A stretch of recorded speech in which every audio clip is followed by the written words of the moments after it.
I seriously think a lot of us are projecting things that don't really exist with this picture. Y'all already know what time it is. I got the black V-neck on.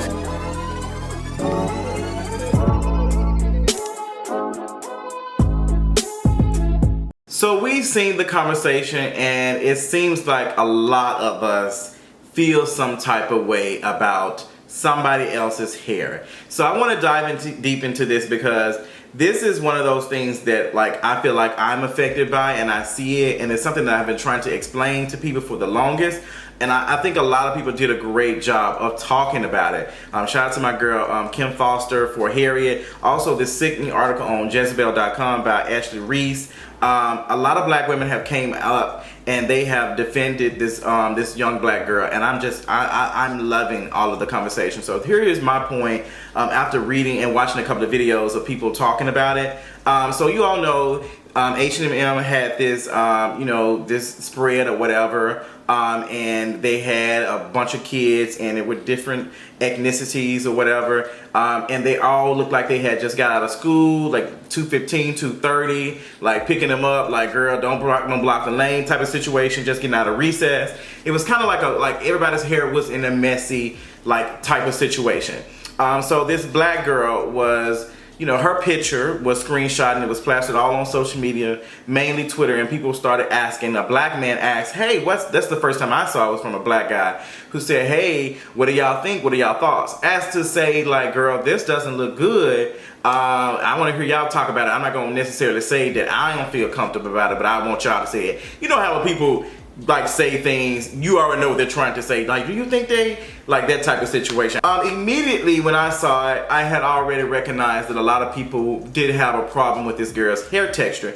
Mainly because I see it every day when I do a video, when it's been like a week or two and I haven't had my hair cut or shaven or whatever. People in the comments, or even like people who do not see it for me, always find themselves talking about my hair texture and the way my hair sits on my face, and that it needs to be combed, it needs to be groomed, all this type of situation, like I look like I'm dirty. I'm already fat, I'm already dark skinned, so I'm nasty, okay? That's why some people were running with the name Mustang J, and like, girl, it is so much, and we need to unpack it, we need to understand it. And I feel bad for this girl, for her picture to be plastered all over. Like, I just feel so bad for the parents and stuff. And like, I just feel some type of way. So I think what is going on is people are projecting.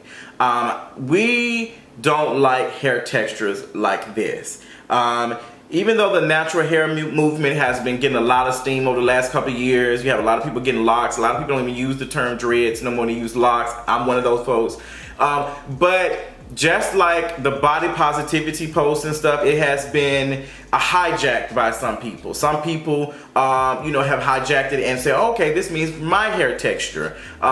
People with loose curl patterns, the straight curly stuff that we always see on NBC, ABC, and the black sitcoms. We always see the biracial looking kids and stuff. Those hair textures we always see, but it's very rare that we see a hair texture like this. It's very rare that we see something like this. And shout out to H&M, and like shout out to H&M, like literally saying, girl, like this was not supposed to be what y'all are trying to say it is. And backing up a little bit, H&M is not, like, the reason why H&M probably is dealing with this a little bit more is because they don't have a good history of how they have treated their black models. You remember last year, I think it was last year or sometime not too long ago, you had the black boy and the pullover, whatever, that said the wildest monkey or something in the jungle or something. The who?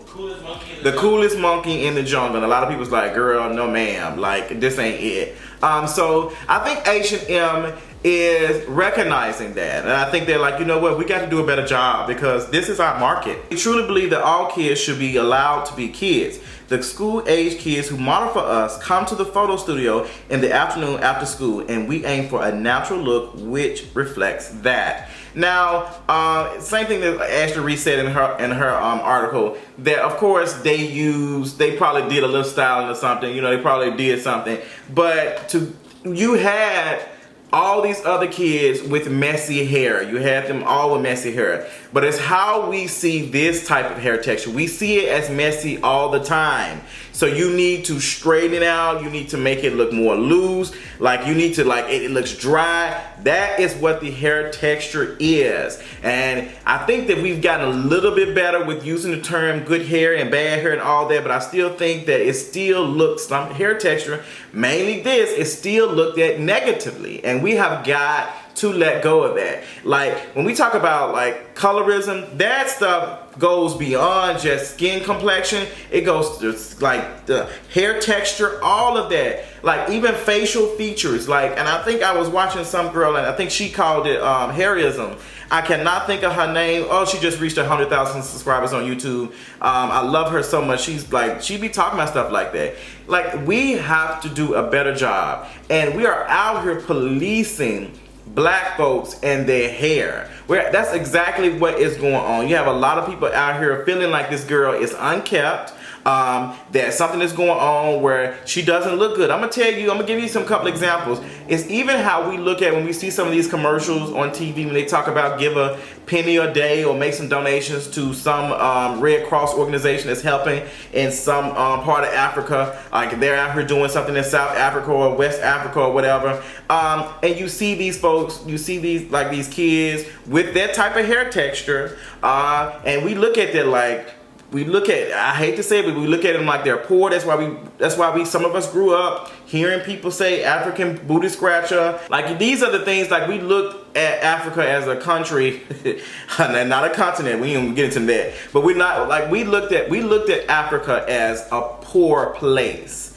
And looking at anybody that looks like they are from that place, we're poor. And it's also how we look at folks every day. We always have to police ourselves, police our standards to make sure that we look acceptable in public. I'm gonna tell you something, I have some cousins around this girl's age, and when they get out of school, that's how they look. That is how they look. But I guarantee you, just like you've seen the other girls and the other boys who had long, loose curl patterns, I bet you when they left the school and their hair was looking messy, I guarantee you we did not look at them like that. I guarantee you. That's why I get tired of seeing Hollywood light wash dark-skinned folks out of shows. We saw that with Raising Dion, this series that's coming on Netflix. You had a black-looking mother. She looked like she was listening to, she looked like somebody, black auntie that listens to Monica. Okay, new Monica, like that's what. But now they have this biracial-looking girl with this loose curl pattern, and now the child looks light-skinned too. It's just like y'all love it, and we love it too, because it's the same reason why folks be changing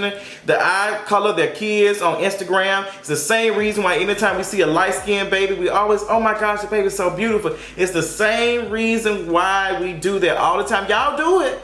We do it. We do it. We love us some Eurocentric beauty standards. We love it. As much as we want to say black girl magic, black girl rock, we are still wrestling with that. And I have been around so many people who be just fetishizing light-skinned biracial looking kids and loose curl hair patterns and stuff. Like, it is terrible, to the point that sometimes if I don't have my hair done, I don't want to get in front of this camera, because I know sometimes when my hair grow, it be kinky on the side. It be kinky as hell, but I feel like I gotta comb it. That's why sometimes I just don't want to do a video, because I know there's gonna be somebody gonna say, why Justin Barrett ain't straight? It's folks who told me to like perm my beard or straighten my beard or do something. You need to moisturize it. This is how my hair comes out of my head. This is how my hair comes out of my beard. This is my hair. I'm not changing it for you to feel comfortable with yourself. This is my body. And I feel for this little girl who literally had probably no idea what was going on. And now you got folks taking her screenshot, posting it everywhere, judging her, don't even know what type of contract she's like. She is a model. Sissy's getting booked in elementary school. Some of us ain't even get booked for extra hours at our job. But y'all, we out here dragging her, saying she looked dirty. Like, some of the stuff that was said about was disgusting. And y'all tried to clean it up, and no, it looks like no, that is respectability politics. That's all it is. Y'all looking at this girl and y'all automatically seeing losing Isaiah. I know it is, because it's a little bit of it inside of me looking at her like, ooh, they should have done something to it. But I have to check myself and realize This girl, ain't nothing wrong with everybody's hair is the same. It's just how I'm looking at this specific hair texture. And to add furthermore to that, it's short and she is darker skin, like she has dark skin. Beautiful dark skin. So we have to not only love our skin complexion, we also have to love our hair texture. And not like, you can go on YouTube right now. Some of the most watched and most successful like beauty channels who do a lot of hair stuff have the same type of hair texture, and they only appreciate that type of hair texture when it is extremely long. Like, that is what's going on. So girl, like, I need for us to do a better job of understanding that. Tell me what y'all think about it. I might do a live discussing it later, but I was disappointed seeing the comments, but I am appreciating so many black folks coming out and saying, no girl, y'all are projecting y'all insecurities and how y'all look at blackness, and y'all need to check yourselves. So let me know what y'all feel about this in the comment section, and I'll talk to y'all later on tonight. Bye.